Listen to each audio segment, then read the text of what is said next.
Ya, terima kasih Anda masih bersama kami di seputar Aceh. Pemirsa Disperindak, maksud kami Dinas Perdagangan Aceh bekerjasama dengan Disperindako Kabupaten Biren menggelar pasar murah serta operasi pasar di sejumlah titik di Kabupaten Biren.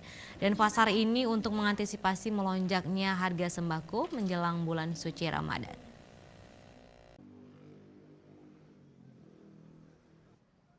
Pasar murah serta operasi pasar yang digelar oleh Disperindak Aceh bekerjasama dengan Disperindako Biren yang dipusatkan di beberapa kecamatan dengan 4 titik diantaranya di Kecamatan Jenip, Pesangan, Kutablang, dan Kecamatan Gandapura.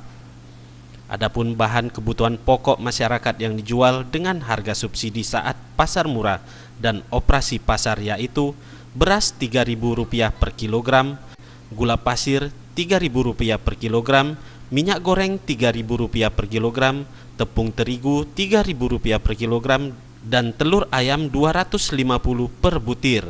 Sumai Nudin, staf Bina Usaha Perdagangan Disperindak Aceh, mengatakan tujuan digelar pasar murah dan operasi pasar untuk mengantisipasi melonjaknya harga bahan pokok yang setiap hari digunakan oleh masyarakat. Itu kan sebetulnya kegiatan pasar murah dalam rangka operasi pasar untuk kestabilan harga di pasar ya. Karena kan biasanya menghadapi dalam memasuki bulan-bulan puasa atau bulan-bulan hari-hari besar lah, itu biasanya harga melonjak ya. Jadi untuk menekan harga supaya nggak melonjak, untuk menstabilkan kita coba berusaha menstabilkan dengan cara operasi pasar. Jadi kita di sini kita menyiapkan untuk masyarakat ada subsidinya. Jadi di sini ada telur, ada tepung, ada minyak, juga beras, itu semua dikasih subsidi.